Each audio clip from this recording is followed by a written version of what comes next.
It's everything, all right? It's everything. I do everything that you ask me to do. All right, I do it all. I try to, at least. It's just, I don't know if I should. Well, you're too good for this life.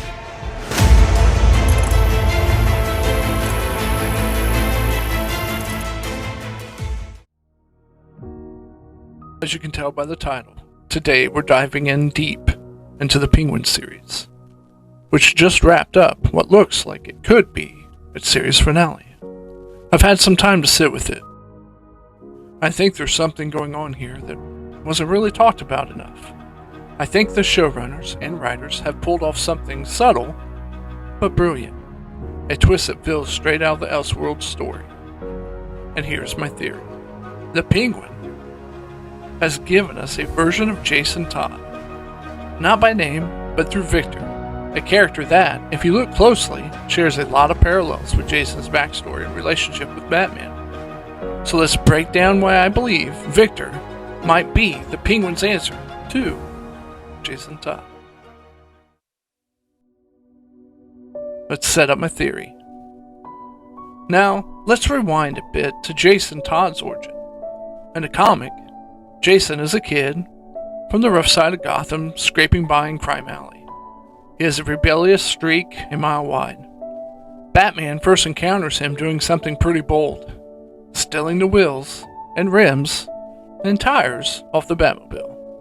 And this moment isn't just about crime, it's a setup for their dynamic.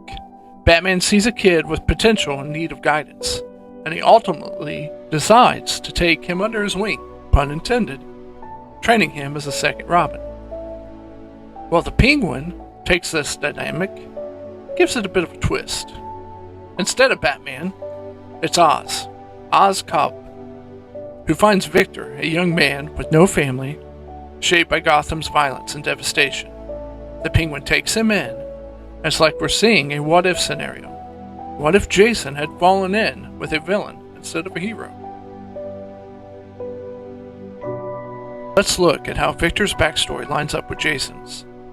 Victor, much like Jason, comes from the Gotham's roughest corners. He's a kid whose life has been shattered by crime and violence.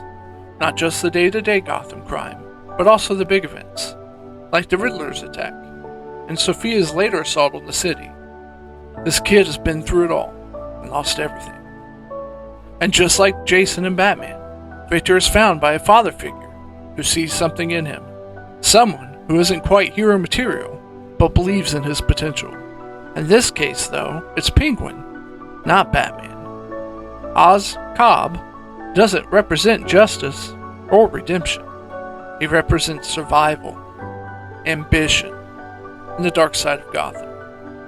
Victor, as a kind of surrogate son, becomes his apprentice, learning the ropes of Gotham's criminal underworld rather than Gotham's crime-fighting legacy. A discovery moment, a deliberate parallel. Now, one of the biggest reasons this series sticks for me is the way Penguin finds Victor. It's a callback to Jason Todd's debut in almost every sense. Victor is caught by the Penguin in a situation that mirrors how Jason first met Batman. Jason is removing the Batmobile's tires, a bold streetwise move that catches Batman's attention.